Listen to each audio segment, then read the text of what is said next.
আসসালামু আলাইকুম। অনলাইন ক্লাসে সবাইকে স্বাগত জানাচ্ছি। আমি Fahmida Israt Jahan, assistant professor, department of finance and banking, Dhaka commerce college. আশা করছি আমার ম্যানেজমেন্ট 4th ইয়ারের সকল ছাত্রছাত্রীরা স্ক্রিনের সামনে উপস্থিত হয়েছেন যথারীতি আপনাদের খাতা, কলম, ক্যালকুলেটর সাথে নিয়ে। কারণ আমরা এখন আমাদের ফাইন্যান্সিয়াল ম্যানেজমেন্টের চ্যাপ্টার 2 তে capital budgeting and risk analysis চ্যাপ্টারে ম্যাথমেটিক্যাল টার্মে ঢুকে গেছি। এখন আমরা থিওরি আলোচনা শেষে শুধু প্রত্যেকটা টপিক নিয়ে আমাদের ক্যালকুলেশন চলছে। আজকে আমি যে টপিকটা নিয়ে আপনাদের সঙ্গে আলোচনা করব সেটা হচ্ছে সার্টেনটি ইকুইভ্যালেন্ট অ্যাপ্রোচ, যেটাকে সংক্ষেপে বলা হয় সিই অ্যাপ্রোচ। এটার শর্ট ফর্মটা আমি আপনাদেরকে এই জন্য জানিয়ে দিচ্ছি যে জাতীয় বিশ্ববিদ্যালয়ে এমনকি কলেজ এক্সামে কখনো কখনো ডিটেল সার্টেনটি ইকুইভ্যালেন্ট কথাটা না বলে সিই এই শর্ট ফর্মটা ইউজ করে।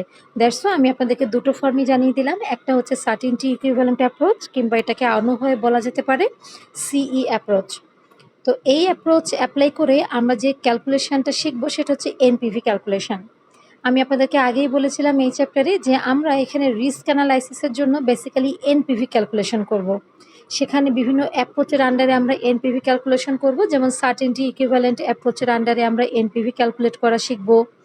Risk adjusted discount rate approach অর্থাৎ RADR অ্যাপ্রোচ অ্যাপ্লাই করে আমরা এনপিভি ক্যালকুলেশন শিখব।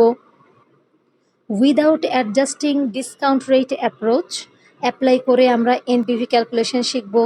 ডিসিশন ট্রি অ্যাপ্রোচ অ্যাপ্লাই করে আমরা এনপিভি ক্যালকুলেশন শিখব। সোজা কথা হচ্ছে এই চ্যাপ্টার থেকে আমরা কেবল কত স্টাইলে এনপিভি ক্যালকুলেট করা যায় ইউজিং ডিফারেন্ট অ্যাপ্রোচ বা আন্ডার ডিফারেন্ট অ্যাপ্রোচ, সেই ক্যালকুলেশনই আমরা এই চ্যাপ্টার থেকে শিখব। পাশাপাশি যেহেতু চ্যাপ্টারের নামে ক্যাপিটাল বাজেটিং একটা কথা বলা আছে, আমরা আমাদের এই ডিফারেন্ট অ্যাপ্রোচের আন্ডারে এনপিভি ক্যালকুলেশন অর্থাৎ যেটা কিনা আমাদের অ্যাকচুয়ালি সিলেবাস ইনক্লুডেড টপিক, ওই টপিকগুলোর ম্যাথমেটিক্যাল ক্যালকুলেশন শেষ করার পরে আমরা ক্যাপিটাল বাজেটিংয়ের 2-3টা ম্যাথ করব। পাশাপাশি হচ্ছে রিস্ক রিটার্ন ক্যালকুলেশনে আপনারা সেকেন্ড ইয়ারে করেছিলেন যে expected return calculation, standard deviation calculation, আবার হচ্ছে CV coefficient of variation calculation, ওই ক্যালকুলেশনগুলো আমরা শিখব। যদিও ওগুলো সিলেবাস ইনক্লুডেড টপিক না, তারপরও যেহেতু চ্যাপ্টারের নামে আছে, তো এই নামের টপিক নিয়ে ম্যাথ আসাটা কিন্তু অস্বাভাবিক কিছুই না। 4th ইয়ারে উঠে গেছেন, এখন আপনাদের নলেজটাকে ভেরিফাই করা হবে, টেস্ট করা হবে। সেটা করতে গিয়ে হয়তো বিভিন্ন ধরনের টপিক রিলেটেড ম্যাথ চলে আসবে। আচ্ছা, তো দেখেন সার্টেনটি ইকুইভ্যালেন্ট অ্যাপ্রোচের আন্ডারে এনপিভির ফর্মুলা হচ্ছে সামেশন অফ, উপরে ফার্স্ট ব্র্যাকেটে দেখেন ক্যাশ ইনফ্লো অর্থাৎ CIF multiplied by CE factor, নিচে বলা আছে অর্থাৎ divided by 1 + RF⁴ minus COF into CE factor. এখানে আমরা সিম্বলিক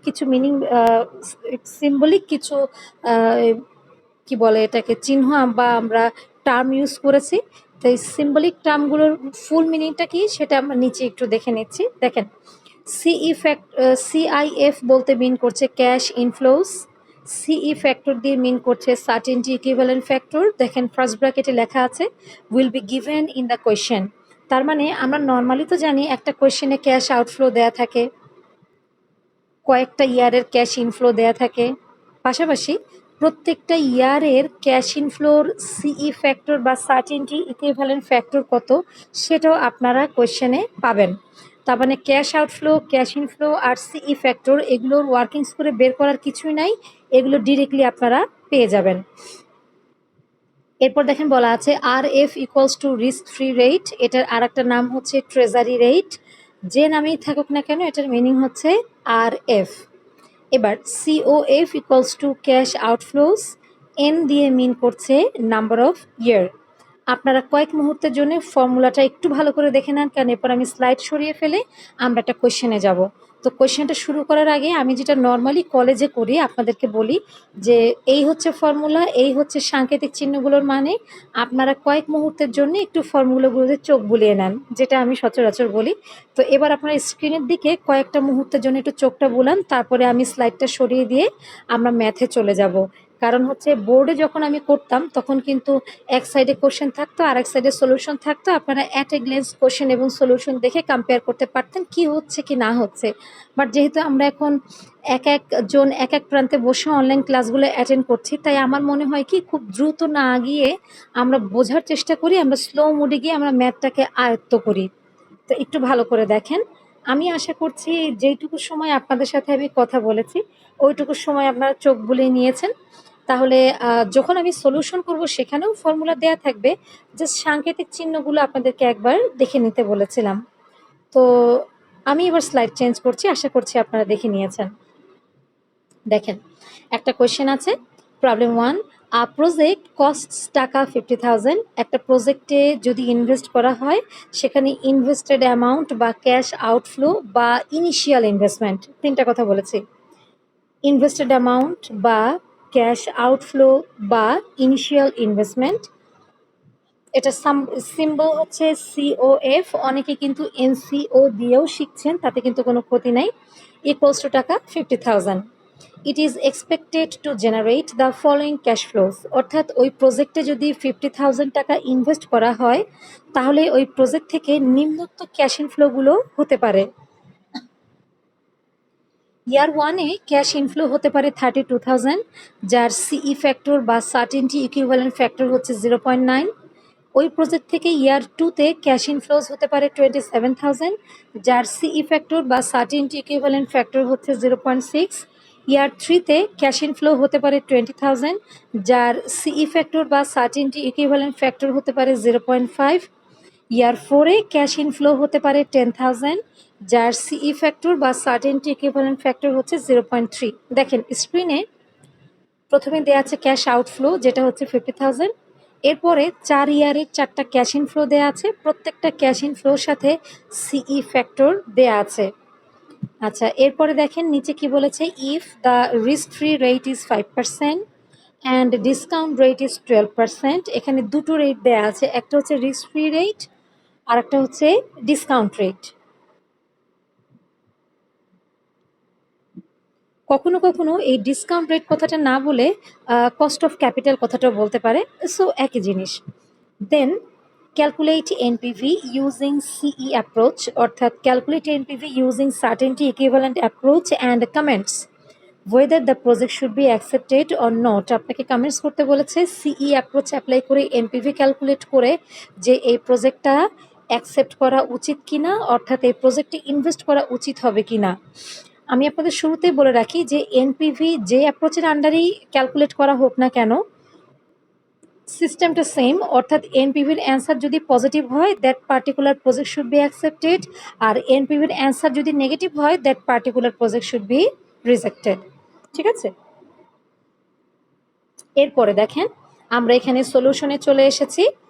সলিউশনে আমরা দেখতে পাচ্ছি গিভেন দ্যাটে বলা আছে ক্যাশ আউটফ্লোস COF ইকুয়ালস টু টাকা 50,000, risk free rate RF equals to 5% অর্থাৎ 0.05। এরপরে দেয়া আছে ডিসকাউন্ট রেট যেটা সিম্বল হচ্ছে D ইকুয়ালস টু 10%। খেয়াল আছে কিনা আপনাদের, নিচে দুটো লাইন লেখা ছিল, একটা বলা ছিল রিস্ক ফ্রি রেট RF, এটার এটার অ্যামাউন্ট ছিল 5%, যেটাকে আমরা বলেছি 0.5, আর discount rate D equals to 10% যেটা হচ্ছে 0.10। We know according to CE approach, NPV equals to summation of CIF into CE factor divided by 1 plus RF to the power n minus COF into CE factor। এটা ছিল আমাদের certainty equivalent অ্যাপ্রোচের আন্ডারে NPV formula. আমি আপনাদের শুরুতে দেখিয়ে দিয়েছিলাম, খেয়াল আছে কিনা। তো এখন দেখেন আমি মান বসিয়েছি। আমি আরেকবার একটু কোয়েশ্চেনে দেখিয়ে দেই, সেটা হচ্ছে আমাদের কোয়েশ্চেনে 4টা ক্যাশ ইনফ্লোজ দেওয়া আছে।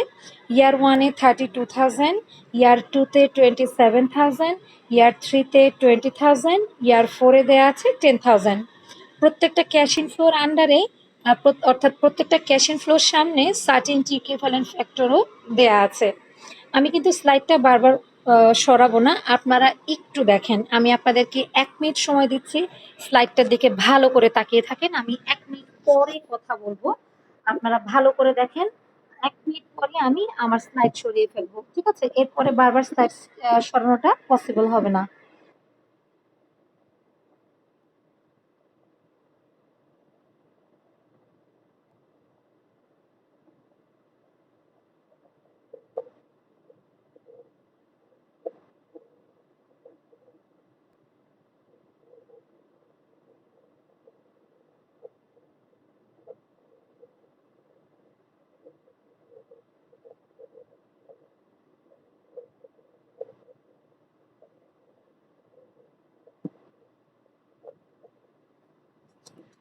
ওকে, আমি ধরে নিচ্ছি আপনারা এই মুহূর্তের মধ্যে স্লাইডটা দেখে নিয়েছেন। এবার আমি স্লাইডটা সরিয়ে দিচ্ছি।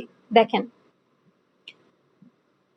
ইয়ার ওয়ানে ক্যাশ ইনফ্লো ছিল 32,000 ইন্টু তার সিই ফ্যাক্টর ছিল 0.9, নিচে 1 প্লাস আর এফ এর মান হচ্ছে 0.05 টু দি পাওয়ার এন। এটা যেহেতু ইয়ার ওয়ানের ক্যাশ ইনফ্লো তাই টু দি পাওয়ার 1।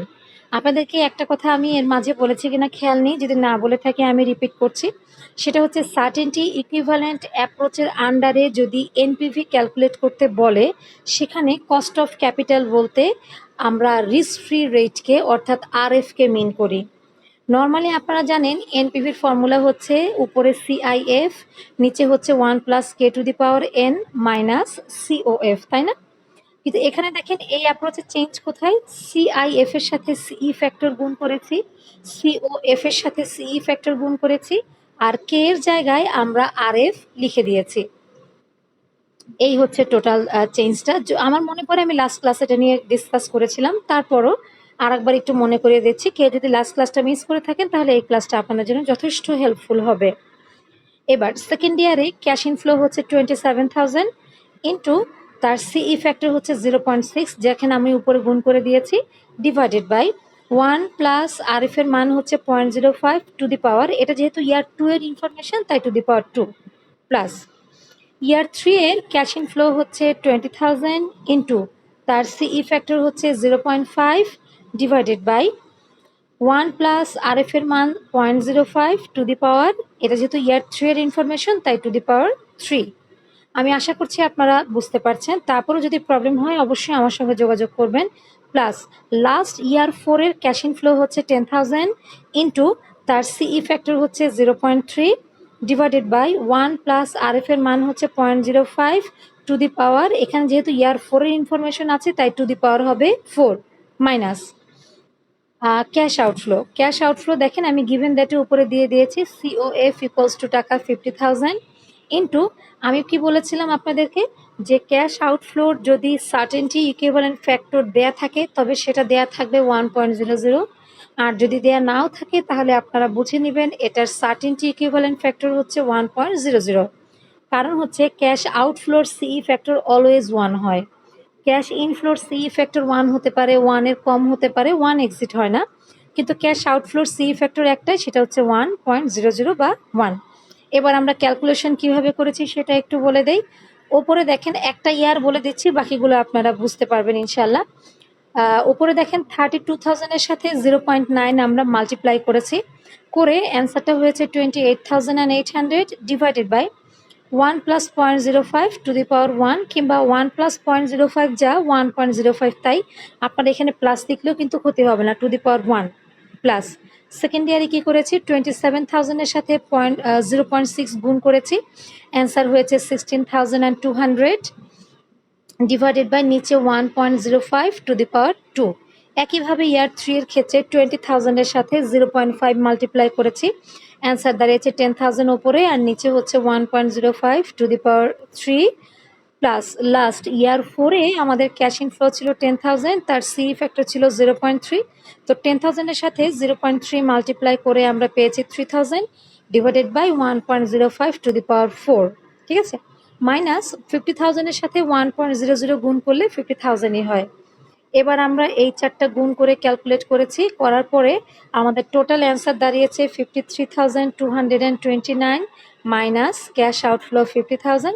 ফাইনালি আমাদের এনপিপির অ্যান্সার দাঁড়িয়েছে 3,229। খেয়াল করে দেখেন আমাদের এখানে এনপিপির অ্যান্সারটা পজিটিভ হয়েছে। যেহেতু এনপিপির answer positive, the project should be accepted because its NPV is positive. Okay, এই ছিল আমাদের ফার্স্ট কোয়েশ্চেন। এবার আসেন আমরা একটু সেকেন্ড কোয়েশ্চেনে চলে যাই।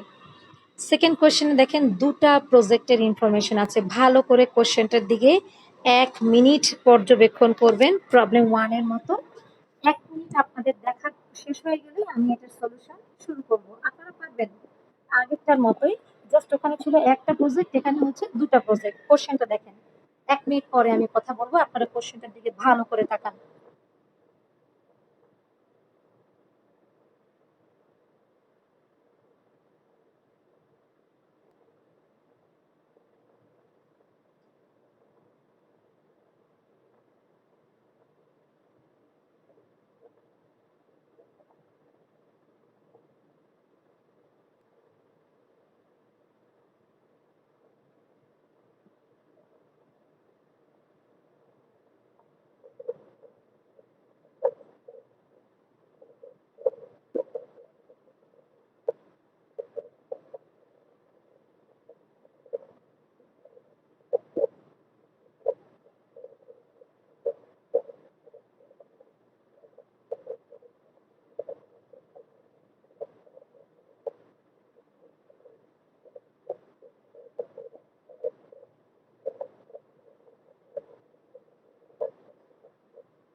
ওকে, আমি আশা করছি আপনারা দেখেছেন, এখন আর দেখার সময় দিতে পারছি না।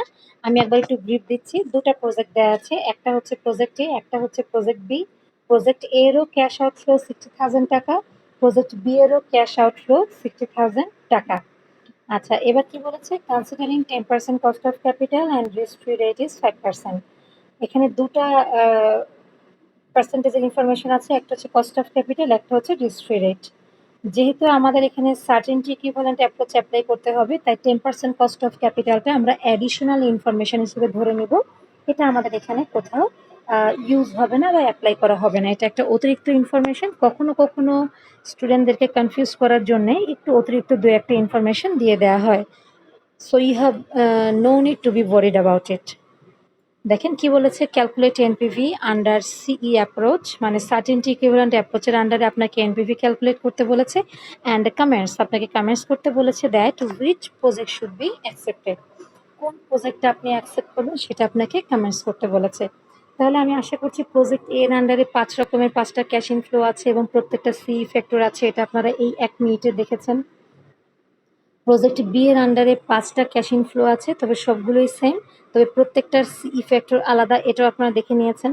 আমি কিন্তু বারবার স্লাইড উল্টালে আপনারা ম্যাথের কনসেন্ট্রেশন ব্রেক করে ফেলবেন, এই জন্য আপনাদেরকে 1 মিনিট সময় দিয়েছিলাম যে চোখ বুলান। এরপরে কিন্তু আমি আর স্লাইড উল্টাচ্ছি না, হ্যাঁ। তাহলে এখানে গিভেন দ্যাটে আমরা পাচ্ছি কি, প্রজেক্ট এ এর ক্যাশ আউটফ্লো 60,000 টাকা, আবার প্রজেক্ট বি এরও ক্যাশ আউটফ্লো 60,000 টাকা। কস্ট অফ ক্যাপিটাল ডি হচ্ছে 10%, রিস্ক ফ্রি রেট আর এফ হচ্ছে 5%। ঠিক আছে, দেখেন আপনার স্লাইডটা চেঞ্জ করছি এবার আমি। গিভেন দ্যাট ক্যাশ আউটফ্লো সিওএফ আছে টাকা 60,000, এটা প্রজেক্ট এ এর জন্য সেম, প্রজেক্ট বি এর জন্য সেম। কস্ট অফ ক্যাপিটাল কে হচ্ছে 10% 0.10, রিস্ক ফ্রি রেট আর এফ হচ্ছে 5% 0.05। এবার আমরা শুরু করছি। যেহেতু আমাদের সার্টেনটি ইকুইভ্যালেন্ট অ্যাপ্রোচের আন্ডারে এনপিভি ক্যালকুলেট করতে বলেছে, তাই আমরা লিখেছি according to CE approach NPV equals to summation of উপরে cash inflow into CE factor divided by নিচে হচ্ছে 1 plus R F to the power N minus cash outflow into CE factor. ঠিক আছে, এবার আমরা প্রজেক্ট এ এর জন্য এনপিভি বের করব। যেখানে আপনারা দেখেছেন প্রজেক্ট এ, এটা ইয়ার 1 এর ক্যাশ ইনফ্লো ছিল 25,000 ইনটু তার সার্টেনটি ইকুইভ্যালেন্ট ফ্যাক্টর ছিল 0.90 ডিভাইডেড বাই 1 প্লাস RF এর মান এই যে উপরে দেখেন গিভেন দ্যাটে দেওয়া আছে 0.05 টু দি পাওয়ার, এটা যেহেতু ইয়ার 1 এর ইনফরমেশন তাই টু দি পাওয়ার 1 প্লাস ইয়ার 2 এর ক্যাশ ইনফ্লো দেওয়া আছে 22,000 ইন্টু তার CE factor 0.80 divided by 1 plus 0.05 to the power 2 plus year 3 এর ক্যাশ ইনফ্লো দেওয়া আছে আমাদের 20,000 ইন্টু তার সিই ফ্যাক্টর আছে 0.70 divided by 1 plus 0.05 to the power 3 plus ইয়ার 4 এর ক্যাশ ইনফ্লো দেওয়া আছে 18,000 into 0.75 divided by 1 plus 0.05 to the power 4 4 খান হচ্ছে এটা ইয়ার 4 এর ইনফরমেশন প্লাস ইয়ার 5 এ ক্যাশ ইনফ্লো ছিল হচ্ছে আমাদের 15,000 ইন্টু তার সিই ফ্যাক্টর ছিল 0.70 divided by 1 plus 0.05 to the power 5 এই গেল হচ্ছে 5টা ইয়ারের ক্যাশ ইনফ্লোর সাথে সিই ফ্যাক্টরের অ্যাডজাস্টমেন্ট, পাশাপাশি 1 plus RF two the power 1 2 3 4 5 minus COF cash outflow আমাদের কোয়েশ্চেনে দেওয়া আছে দুটো প্রজেক্টের ক্ষেত্রে 60,000, প্রজেক্ট এর ক্ষেত্রেও 60,000, প্রজেক্ট বি এর ক্ষেত্রেও 60,000 ইন্টু আমি কি বলেছিলাম ক্যাশ আউটফ্লোর সি ফ্যাক্টর ইজ অলওয়েজ 1। এবার আগের ম্যাথটাতে আমরা যেভাবে ক্যালকুলেট করেছিলাম এখানেও আমরা সেমভাবে ক্যালকুলেট করেছি। ক্যালকুলেট করার পরে আমাদের প্রজেক্ট এ এটার এনপিভি হয়েছে 8,820 পজিটিভ এসেছে। স্ক্রিনের দিকে ভালোভাবে তাকিয়ে দেখেন ক্যালকুলেশনটা। আমি আগের ম্যাথে যেভাবে ক্যালকুলেট করেছিলাম এখানেও সেমভাবে ক্যালকুলেট করেছি। উপরের আইটেম দুটো গুণ করে নিয়েছি, গুণ করার পর উপরে নিচে ভাগ করে দিয়েছি। ভাগ করার পরে যে 5টার টোটাল যোগফল, সেই 5টার টোটাল যোগফলকে দেখেন ফার্স্ট ব্র্যাকেটে আমি আটকিয়ে দিয়েছি, কারণ এই 5টা আগে যোগ করতে হবে, ফাইনালি ক্যাশ আউটফ্লোর সাথে এটা মাইনাস করে দিতে হবে। তো সেই হিসাবে প্রজেক্ট এ এটার এনপিভির অ্যান্সার দাঁড়াচ্ছে 8,820 and this is the answer of project A. এবার আমরা চলে যাচ্ছি প্রজেক্ট বি। যেহেতু প্রজেক্ট এর এনপিভি পজিটিভ হয়েছে এ কিন্তু অ্যাকসেপ্ট করা যায়, কিন্তু আমার কোশ্চেনে কি বলেছে আমি একবার একটু স্লাইডে উঠে দেখাচ্ছি। Comments that which project should be accepted, তার মানে দুটোর মধ্যে একটা নিতে হবে, তাই না? প্রজেক্ট এর এনপিভি যেহেতু পজিটিভ, এ প্রজেক্টে কিন্তু অ্যাকসেপ্টেবল, বাট এখন দেখতে হবে বি প্রজেক্টের কি অবস্থা, তার উপর ডিপেন্ড করবে এ প্রজেক্টে অ্যাকসেপ্টেবল নাকি না। আসেন যাচ্ছি প্রজেক্ট বিতে। We know according to CE approach, NPV equals to summation of cash inflow into certainty equivalent factor divided by 1 plus RF to the power n minus cash outflow into CE factor. একইভাবে project এ তে যেভাবে আমরা মান বসিয়েছিলাম project B তে আমরা একইভাবে মান বসিয়েছি। প্রজেক্ট বি এর ইয়ার 1 2 3 4 5 খেয়াল করে দেখেন ফর্মুলার পরের লাইনটাতে প্রজেক্ট বি লিখে ইকুয়ালস টু দিয়ে আমি ওখানে যে সামনে কিছু ইনফরমেশন দিয়েছি প্রত্যেকটা ইয়ারের ক্যাশ ইনফ্লো কিন্তু 20,000। আমি আপনাদেরকে যখন কোয়েশ্চেনের স্ক্রিনটা দেখাচ্ছিলাম তখন বলেছিলাম না ভালো করে খেয়াল করে দেখেন প্রজেক্ট এ তার ক্যাশ ইনফ্লো এক এক বছর এক এক রকম, কিন্তু প্রজেক্ট বি এর ক্যাশ ইনফ্লো প্রতি বছর সেম, এই একটা কথা বলেছিলাম। এবং আরও বলেছিলাম তবে প্রত্যেকটা ক্যাশ ইনফ্লোর সার্টেনটি ইকুইভ্যালেন্ট ফ্যাক্টর কিন্তু আলাদা। ইয়ার 1 এ সিই ফ্যাক্টর ছিল 1.00, ইয়ার 2 তে সিই ফ্যাক্টর ছিল 0.90, ইয়ার 3 তে সিই ফ্যাক্টর ছিল 0.80, ইয়ার 4 এ সিই ফ্যাক্টর ছিল 0.70 এবং ইয়ার 5 এ সিই ফ্যাক্টর ছিল 0.70 মাইনাস ক্যাশ আউটফ্লো আমি বলেছিলাম প্রজেক্ট বি এর ক্ষেত্রে 60,000 ইন্টু আউটফ্লোর সিই ফ্যাক্টর অলওয়েজ হয় 1, যেটাকে আমরা 1.00 দিয়ে লিখতে পারি, আবার শুধু 1 দিয়েও লিখতে পারি। একইভাবে আমরা উপরের দুটোকে গুণ করে নিয়েছি, গুণ করে উপরে নিচে ভাগ করে দিয়েছি। এইভাবে আমরা 5টা ইয়ারের ইনফরমেশন অর্থাৎ ক্যাশ ইনফ্লোগুলোকে ভালো করে যোগ করে আমাদের অ্যান্সার দাঁড়িয়েছে 11,683 প্রজেক্ট বি এর এনপিভির অ্যান্সার। আমি কিন্তু এই ক্যালকুলেশনগুলো এই জন্য স্কিপ করে যাচ্ছি যে আমার গত ক্লাসে আমি এই ক্যালকুলেশন নিয়ে ডিটেল কথা বলেছিলাম, এই জন্য কিন্তু এই ক্লাসে আমি এগুলো স্কিপ করে যাচ্ছি। যারা আমার গত ক্লাস মিস করেছেন তারা অবশ্যই আমার গত ক্লাসের লেকচারটা একটু দেখে নেবেন, তাহলে হয়তো আপনাদের কনসেপ্টটা ক্লিয়ার হয়ে যাবে। যেহেতু সিলেবাস দেখাতে হবে প্রত্যেকটা ক্লাসে আসলে ক্যালকুলেশন ধরে ধরে বলাটা একটু টাফ হয়ে যায়, আপনারা প্রিভিয়াস ক্লাসটা দেখলে এই সামনের ক্যালকুলেশনগুলো পেরে যাবেন। এখন দেখেন প্রজেক্ট বি এটার এনপিভির অ্যান্সারটা হয়েছে 11,683। প্রবলেমটা কি জানেন, প্রজেক্ট এ এর এনপিভিটাও পজিটিভ, দেখেন 8820। প্রজেক্ট বি এর এনপিভির অ্যান্সারটাও পজিটিভ 11683। এখন আমাদের আসলে বুঝতে হবে যে এনপিভির এই অ্যান্সারটা দিয়ে কি বোঝায়। এনপিভির এই অ্যান্সারটা দিয়ে বোঝায় কোন প্রজেক্ট থেকে কত টাকা প্রফিট হবে। প্রজেক্ট এতে যদি ইনভেস্ট করা হয় তাহলে প্রফিট হবে হচ্ছে 8820 টাকা। প্রজেক্ট বিতে যদি ইনভেস্ট করা হয় তাহলে প্রফিট হবে 11683 টাকা। তাহলে বি থেকে প্রফিটটা বেশি আসছে না? তাহলে এখানে আমাদের কোশ্চেনটা ছিল comments that which project should be accepted. আমরা এখানে লিখে দিব project B should be accepted because its NPV is higher than project A. আমি কি বোঝাতে পেরেছি? তাহলে দুটা প্রজেক্টের ইনফরমেশন দিয়ে যদি আপনাকে কখনো এনপিভি ক্যালকুলেট করতে বলা হয় তাহলে তিনটা স্তরে তিন রকমের কমেন্টস হবে। যদি দুটো প্রজেক্টেরই এনপিভি নেগেটিভ হয় both of them should be rejected, negative মানে লস হয়েছে। যদি একটা পজিটিভ একটা নেগেটিভ হয়, যেটা পজিটিভ হয়েছে সেটা প্রফিট বোঝায়, যেটা নেগেটিভ হয়েছে সেটা লস বোঝায়। তাই যে প্রজেক্টের এনপিভিটা পজিটিভ হবে সেটা আমরা অ্যাকসেপ্ট করব, যেটা নেগেটিভ হবে সেটা আমরা রিজেক্ট করব। আর যদি দুটোই পজিটিভ হয় সেক্ষেত্রে যেই প্রজেক্টের এনপিভিটা বেশি positive that should be accepted, আর যেই প্রজেক্টের এনপিভিটা কম positive that should be rejected.